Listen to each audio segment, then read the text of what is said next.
Good evening. Happy Valentine's Day. Hello to the seven people who are watching uh, and the rest who will be watching tomorrow. Um, my name is Douglas Griffin. This is my Wednesday night Bible study, and we are in the book of Luke. We're in Luke chapter 5. And I'm emphasizing Luke's unique perspective among the evangelists, Matthew, Mark, Luke, and John, in that he's Gentile and kind of a detective who went and uncovered all this information, interviewed all these people, including the disciples, and to put together the story, kind of like an attorney would put together. Luke apparently is trying to, excuse me, make an appeal for Paul. Paul is in jail while Luke is writing this, and he seems to be writing it to Paul's attorney or to the judge in order to get Paul out of jail in Rome. And so he's trying to present here's the whole story. Here's why Paul is doing what he's doing. He's not an agitator, he's not a crazy person. Here's why he's doing what he's doing. In Jerusalem, the Jews accused Paul of blasphemy and subversion and then sent him off to make his appeal in Rome. He said, I want to talk to Caesar. Okay, we'll send you there. So he's explaining everything that went on in Jesus' life, and then he continues in the book of Acts. Here's what the apostles did, and here's why Paul took over. And you'll see in the book of Acts that at a certain point, Paul takes over, becomes his story. Okay, so Luke chapter 5, this is entitled The Call of Peter. Um, so far in the first four chapters of Luke, we've seen Peter with Jesus. Jesus was, in fact, at Peter's house in the previous chapter and healed his mother. But this is the first time, according to Luke, Peter was hanging out with Jesus, but then there's a point where he called him specifically to permanently be a follower. So Jesus was an interesting man with an interesting message. Thank you.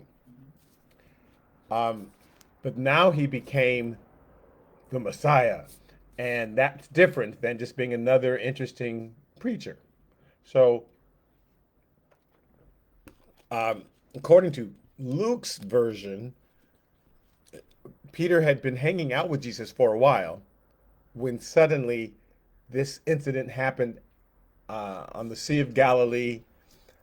Another name for it would be the Sea of Tiberias, and another in Matthew, Mark, Luke, John, they give this lake a different name. He calls it the Lake of Gennesaret here in Luke. So Luke says they were already hanging out when Jesus performed this miracle that transformed Peter's life. So here's how Matthew describes it in Matthew chapter 4, verse 18. It says, "And Jesus, walking by the Sea of Galilee, saw two brothers, Simon, called Peter, and Andrew, his brother, casting a net into the sea, for they were fishermen. And he said to them, Follow me, and I will make you fishers of men. And they immediately left their nets and followed him." Excuse me. So Matthew, who joined later, this is how he recalls what happened. Now, he wasn't there yet. Matthew had not joined until a little later. But he says it's as simple as Jesus was walking by the sea and said, Follow me. And they said, Okay. Mark, the same story which he got from Peter, says, as he walked by, in Mark chapter 1, verse 16, and as he walked by the Sea of Galilee, he saw Simon and Andrew, his brother, casting a net into the sea, for they were fishermen. And then Jesus said to them, Follow me, and I'll make you become fishers of men. And they immediately left their nets and followed him. So Matthew and Mark basically tell the exact same story. John lets us know that he had met them earlier than this, kind of the way Luke is putting it. Um, but so here's Luke's version. Again, in Matthew and Mark, they were fishing and he said, "Hey, follow me." And they said, "Okay." Here's Luke's version. Luke chapter 5, verse 1. So it was as the multitude pressed about him to hear the word of God that he stood by the lake of Gennesaret. This is the same, some people call it the Sea of Galilee, the Sea of Tiberias. Why? Because all these different countries, now it was a lake, it wasn't a sea, um, but these various communities were attached to the lake. In the United States, maybe they're like the Lake Mississippi maybe touches a couple different states. We have certain lakes that run through 3, 4 different states. So this is kind of how the Sea of Galilee was, or the Lake of Gennesaret. Um, in fact, 4 great roads led to it, and it's up north. So there's an Assyrian road that led to it, and Phoenician road that led to this lake. Arabs and Greeks had a road that led to this lake, and the Jews had a road that. So the fact that they're fishing in this lake, a lot of Gentiles also had access to this lake. So people are pressing about Jesus to hear him preach the word, um, which Matthew, Mark don't mention that. Luke chapter 5, verse 2. And he saw 2 boats standing by the lake, but the fishermen had gone from them and washing their nets. So there's just 2 empty boats. It's morning. They had fished during the night because that's the best time to catch these fish. They were done fishing. They were washing their nets. Jesus sees 2 empty boats. Then he got into one of the boats, which was Simon's, and asked him to put out a little from the land. And he sat down and he taught the multitudes from the boat. So Jesus just got in the boat. Now he knew Simon. According to Luke, he'd already been into his house. He had healed his mother-in-law, and somehow it seemed kind of normal to Peter. Like, okay, he's a preacher who you might say, pray for my wife, and then they come back the next day, oh, she's doing better. You don't sit down necessarily and start worshiping that person.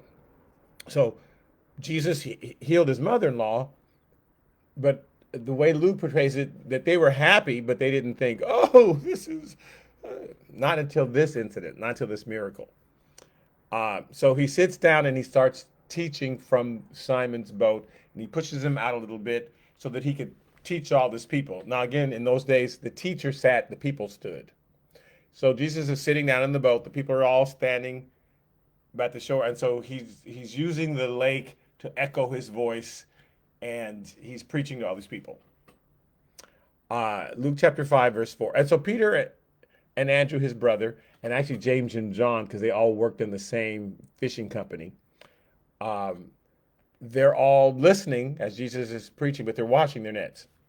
He says, and when he had stopped speaking, he said to Simon, which is Peter, and it's funny because Luke only mentions Peter. He says he got into one of the boats, which was Simon Peter's, and he says to Simon, which is Peter, hey, launch out into the deep and let down your nets for a catch. Matthew and Mark mention all 4 that were there, the 2 sets of brothers. Peter and Andrew are brothers, James and John are brothers, they're all there. Luke doesn't really mention them at first. He just mentions Peter because this is Peter's story in Luke's mind. In the book of Acts, the first 9 chapters, 10 chapters of the book of Acts is all about Peter. What Peter did in the day of Pentecost, how Peter and John went to the temple to pray, Peter did this, Peter did that. And there's a point where Paul takes over the story. So Luke, the book of Luke and the book of Acts are just one long book. And Luke says, let me tell you about the calling of Peter. Let me tell you how Peter got called to the ministry and why Peter's doing what he's doing and how Paul kind of took over from there, like a tag team. Okay, it's my turn to take it from you, like a relay team, right? So when he stopped speaking to the multitude, he's done. The multitude walks away. I mean, a few probably hung around, but he's done. He says, launch out into the deep and let down your net for a catch. Now, this is this is foreshadowing Peter and this great catch of fish he's going to make there on the day of Pentecost Peter preaches to the multitude, and thousands of people are saved. And as we know, Jesus is about to say, "I'm going to make you fishers of men."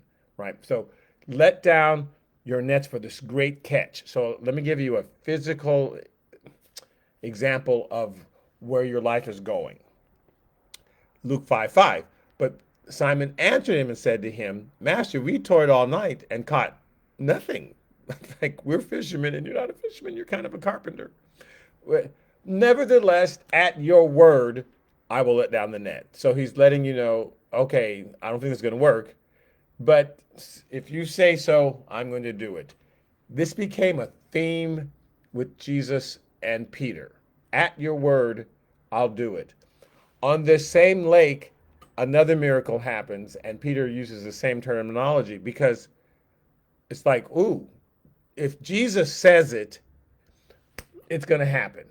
So if you remember the story, Matthew chapter 14, well, why would you know the story until I tell you what's happening? But in Matthew chapter 14, verse 25, Jesus had been preaching to a bunch of people and healing a bunch of people.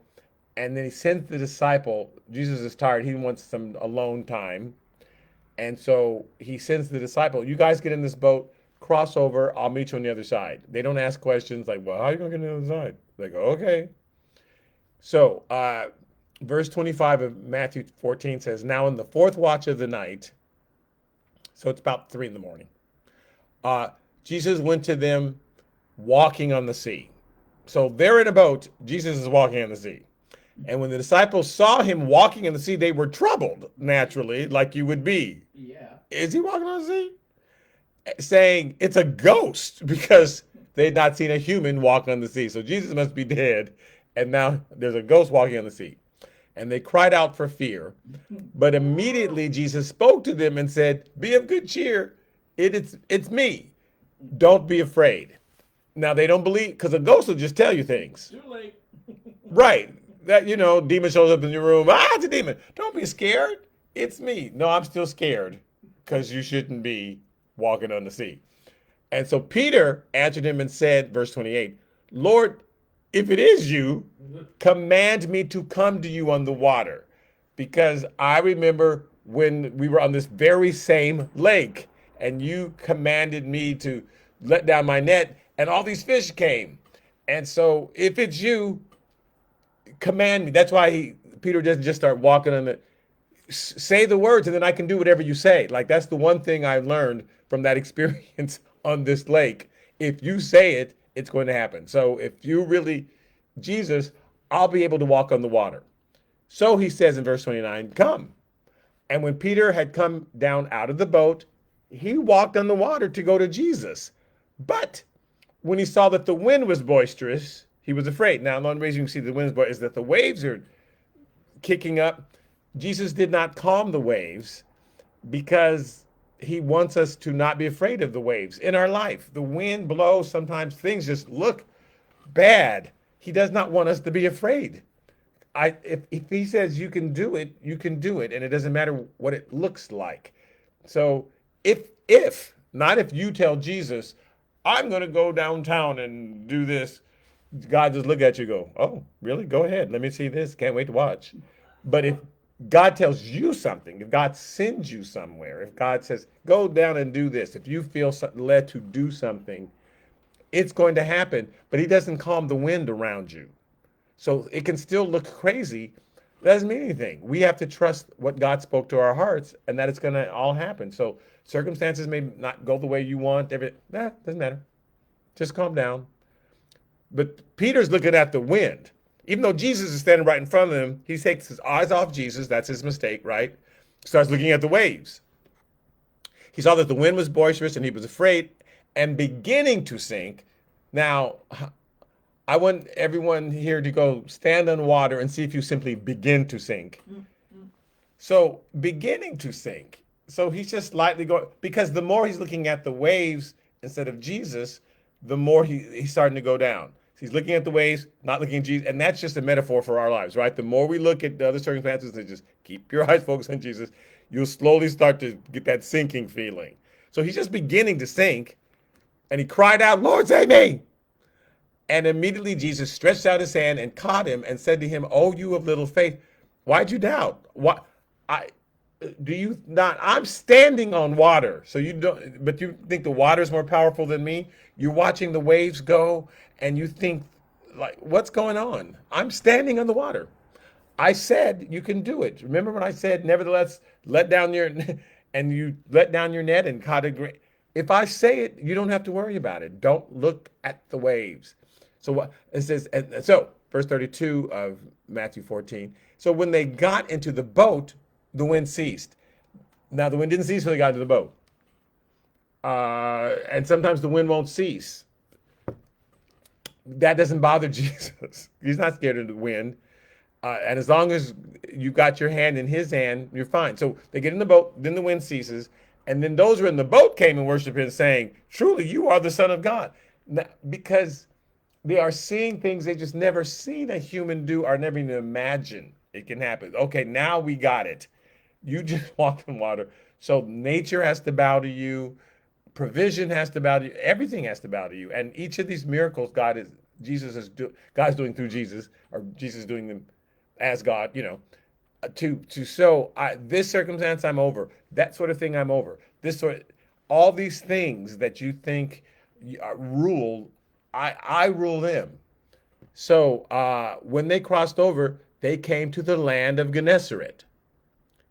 And when the men of that place recognized him, they sent out to all in that surrounding region and brought to him all who were sick, and begged him that he might only touch the hem of his garment, and as many as touched it was made perfectly well. And again, that word, when it says the Son of Righteousness will rise with healing in his wings, that same word wings means him, in his hem. And the tassels on the bottom, of your garment, of his garment, had healing. If I just touch the tassels, and that's like the woman with the issue of blood. And they knew if they just touched, because they believe the scriptures. So so Gennesaret was another name for the land that was on the other side of the Sea of Galilee. And so Matthew calls it the Lake of Gennesaret. So anyway, they're on the Lake of Gennesaret, going back to the beginning of the story. Peter's there. Peter's about to let down his net. Luke chapter 5, verse 6. And when they had done this, they caught a great number of fish, and their net was breaking. So they signaled to their partners in the other boat to come and help them. This is James and John. But Luke is not telling you the story of James and John, the Zebedee brothers. He's not telling you the story of Andrew. He wants you to focus on Peter, because Peter, at the time that Luke is writing the story, is the famous disciple. He's the head of the church at the time that Luke is writing the story. And so he wants his readers, and this judge had heard about Peter, and Peter, this is it. Paul is just doing what Peter did. So this is how Peter got called. This is how Paul got called. I want you to focus on Peter.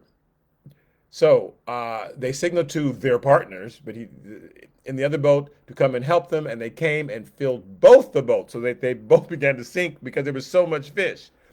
And when Simon Peter saw it, he fell down at Jesus' knees, saying, "Depart from me, for I'm a sinful man, O Lord." Now, Jesus had just healed his mother-in-law, but to him, he could reason that away. Well, okay, maybe the fever wasn't that bad, but to have fish jump into a net, like, okay, you're God.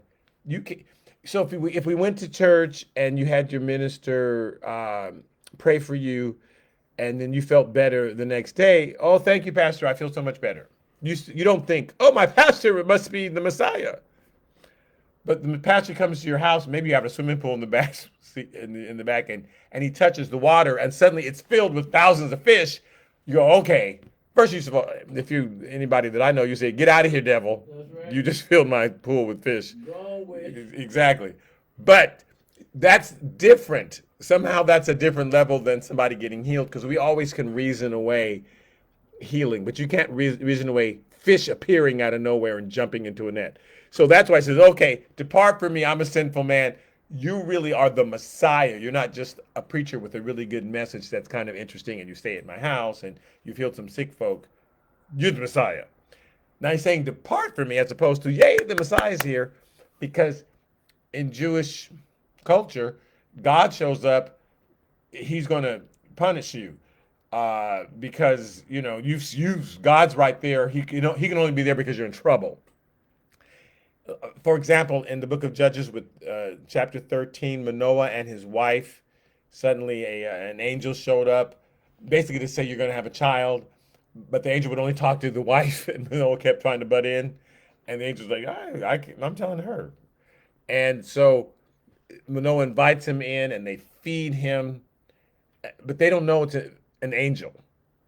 It could just be somebody who's, you know, has some nice positive things to say, until, as they're cooking, it says in verse 20 of Judges 13, it happened as the flame went up toward heaven from this altar that they had made, that the angel of the Lord ascended in the flame of the altar. Suddenly this man just rolled the flame on up into heaven. And it says, and when Manoah and his wife saw this, they fell on their faces to the ground. And when the angel of the Lord appeared no more to Manoah and his wife, like he's gone, then Manoah knew that he was the angel of the Lord. Okay, this is not just somebody who's encouraging me. And Manoah said to his wife, we shall surely die because we've seen God. And because that's, you're not supposed to see the face of God and live. And so that's the attitude. We're in trouble. God actually showed up. And so that's how Peter is thinking. Depart from me. You just made 1,000 fish appear and filled 2 boats. Okay, so I'm a sinful man. I don't deserve to be in your presence. And Luke chapter 5, verse 9. For he and all who were with him were astonished at the catch of fish that they had taken. And so were James and John. He finally mentions the partners. And so were James and John, the sons of Zebedee, who were partners with Simon. And Jesus said to Simon, now I mentioned them once, but now I'm back to Simon, do not be afraid. From now on, you will catch men. So I used that, Jesus is saying, as a metaphor for your life. See how when you think nothing can happen, suddenly a whole huge catch of fish showed up? The same thing's going to happen to you. On a day when you think nothing can happen, and remember on the day of Pentecost, 4,000 people got saved. Just suddenly, all at once. So Jesus is showing Peter, this is where your life is headed, and which is something Peter could not imagine. And there are lots of things that we cannot imagine about ourselves. But God knows why he designed us and the gifts that he designed us to have. And so he sees us better than we see ourselves. And so God comes in and says something, you think, oh, I made that up. That'll never happen. Fortunately, your lack of faith doesn't stop God. God is not, fingers crossed, I hope this can happen. I need you to believe me. God's telling you what he's already seen. Jesus is telling Peter what he's already seen happen. This is already going to happen. So we can fight it. We can resist it. Moses walked in the desert, didn't believe it was going to happen. Jonah got in a boat and went 1,000 miles the other direction, didn't believe it was going to happen. Abraham had tried to have a baby with Hagar because he just didn't believe it was going to happen with Sarah. There's many cases in the Bible people just didn't believe, and yet that didn't stop God. You'll hear ministers preach, you've got to believe. It's up to you. You must, or because you can stop God, and you can't. Peter did not believe. In fact, we'll read about that because it's on the same Lake of Gennesaret that this miracle happened at the end of John, the book of John. Anyway, so it says, from now on you will catch men. In verse 11, and so when they brought their boats to land, they forsook all, and then they followed him. So Luke is saying, this is why they followed him. It wasn't just Jesus walking by saying, come, follow me. It took this kind of miracle, and then they forsook all and followed him. Now, at the same lake, at the end of Jesus' ministry, Jesus meets the same disciples. They're at the same lake. In John chapter 21, verse 1, it says, after these things, Jesus showed himself again to the disciples at the sea. Now, John calls it the Sea of Tiberias. and then somebody else calls it the Sea of Galilee. Luke calls it the Lake of Gennesaret, but it's the same lake. It just depends on which country was touching that lake. Um, so he met them at the Sea of Tiberias, and in this way he showed himself. Simon and Peter, Thomas called the twin, Nathanael of Cana of Galilee, the sons of Zebedee, that's James and John, and two others of the disciples were together. Simon Peter said to them, I'm going fishing. And they said to him, hey, we're going with you also. And they went out and immediately got into the boat that they might that night. And that night they caught nothing. On purpose, God's repeating the same thing on purpose. God will repeat the same sort of things in your life. Why does this keep happening to me? Because you didn't learn the lesson. We didn't learn the lesson the first time. And he's trying to get us to look at something differently than we have before. So some certain themes will be repeating in our lives, because God wants you to finally look at it and say, oh, I know why I keep having this dream, or I know why I keep running into this sort of person, or gee, I know why that would happen. Oh, okay, this is how God's going to use me, or this is the lesson God's trying to teach me. So he duplicates the same thing. They're fishing, they're on that very same lake. They catch nothing. That God could have let them catch some fish, but no, it's got to look exactly the same so that they remember the call I gave to them. So they caught nothing. It says, but when the morning now had come, see, Jesus at the same time, Jesus showing up again in the beginning of that ministry at a certain time in the morning, not a coincidence. He's there at the same time after he's gone to the cross. And Jesus stood on the shore, yet the disciples did not know that it was Jesus. Then Jesus said to them, children, have you any food? And they answered him, no. Verse 6 of John 21. And he said to them, cast the nets on the right side of the boat, and you will find some.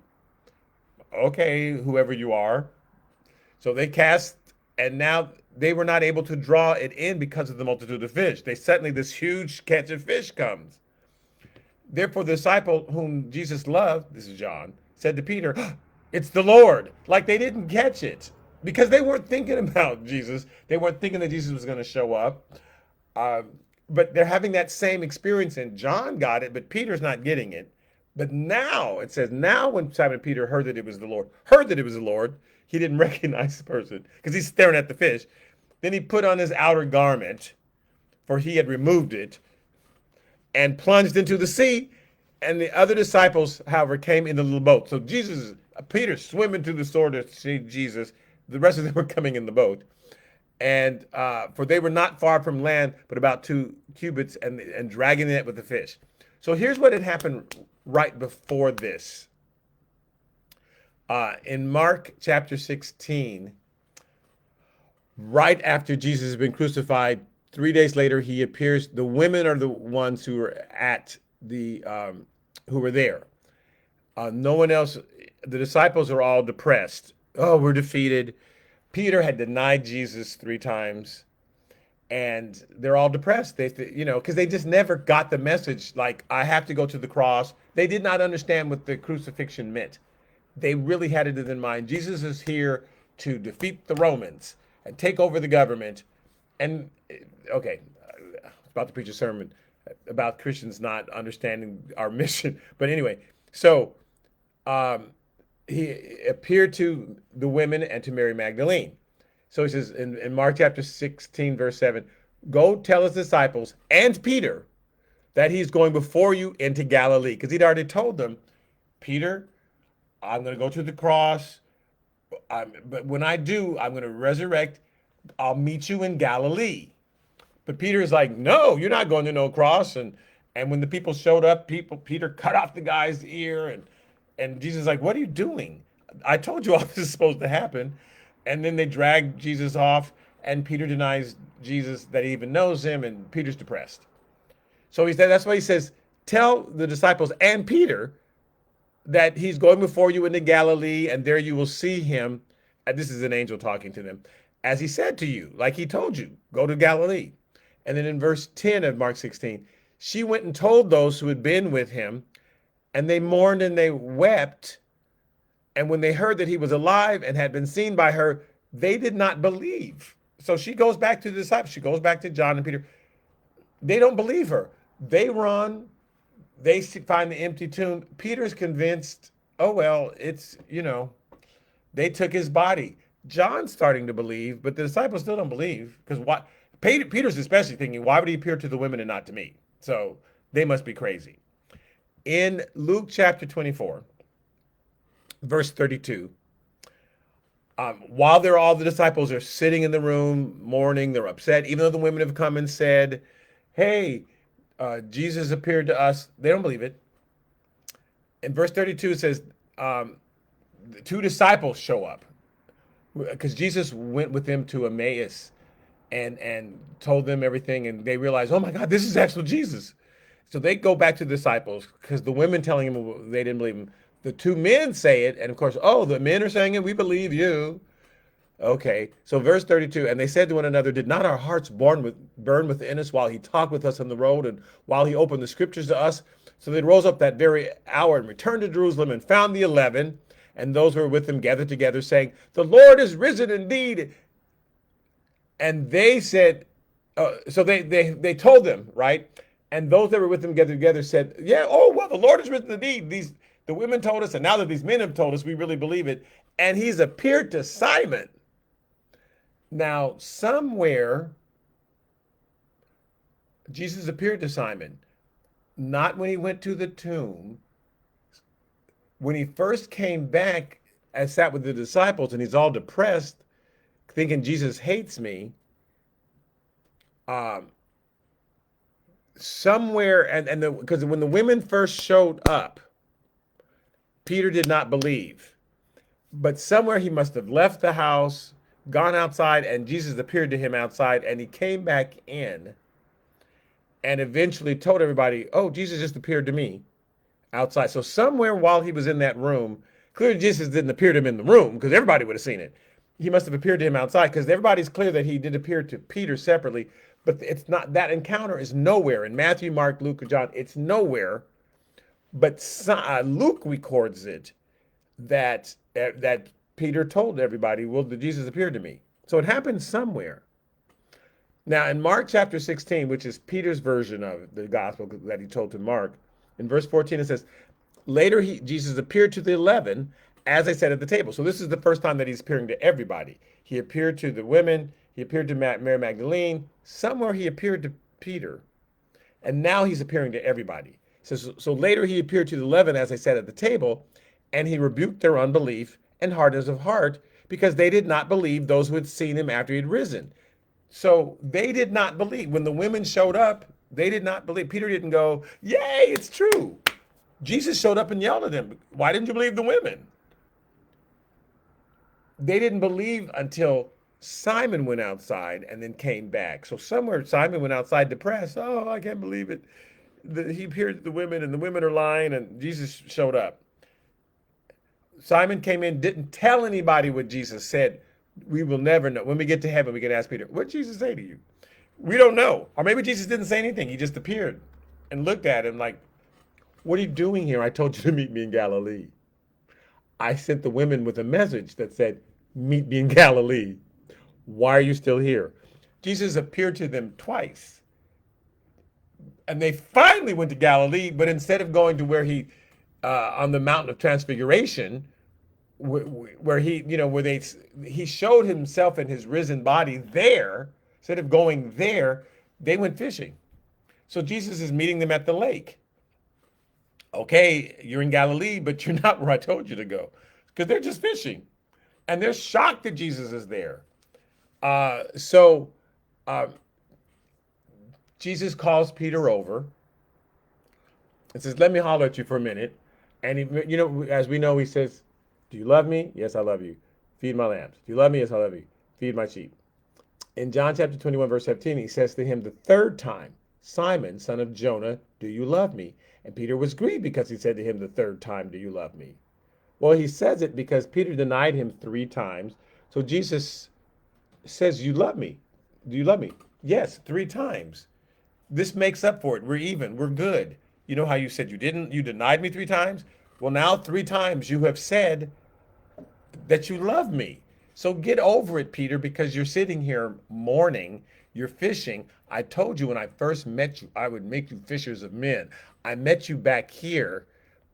You need to go do what I told you to do. So he said to him, Lord, you know all things. You know that I love you. Jesus said to him, feed my sheep. And then Peter gets in discussion. What about him? And if I, don't worry about him. Just do what I told you to do. And then Jesus is gone. And finally, Peter thinks back. Okay, when I met Jesus, that miracle on the lake, he said that he was going to make me fishers of men. And now he's done it a second time with the fish, even though there was nothing, he said we put our nets down and boom. And so even though I don't see any future, even though I see nothing, I see like this is impossible.